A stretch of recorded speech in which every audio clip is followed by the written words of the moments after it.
Welcome to our alarm video. In this video I will show you how to create an alarm, which is an easy, 3-step process. Let's start in the Analyzer module to create the KPI you want to keep an eye on, such as clients per day. We click on the small alert icon on the right, and give it a name. On the alarm page we now need to specify the input granularity on which we want the alarm to be triggered. Let's select Daily Input. The last step is selecting the alarm type. You can choose from two categories of alarms, either threshold alarms or self-learning, AI alarms. We recommend that you use a threshold alarm if you already know its specific range of results that you want to be notified about, if your data goes above or below that range. This range can either be a numeric value or a relative percentage of change. Also, keep in mind, if you use thresholds, that your data should not have strong seasonality patterns such as specific weekdays or weekends, as these would trigger the alarm, even if they're not anomalies.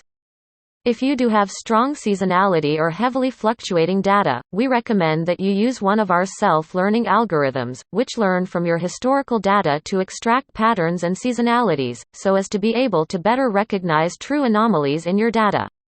The way this algorithm works is that it predicts the next value based on your historical data, and then compares it to the actual result.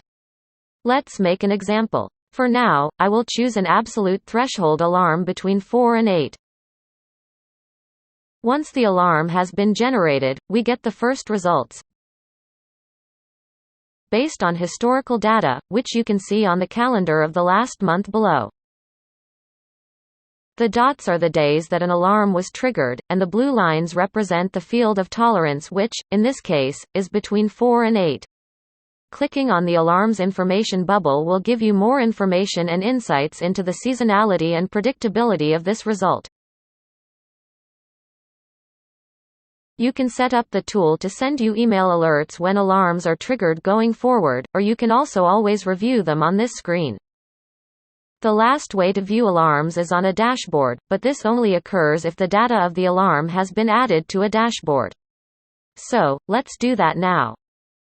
On the dashboard where you would like to add this alarm to, we just click Edit, go to the chart settings, click Link Alarms, and select the one you want.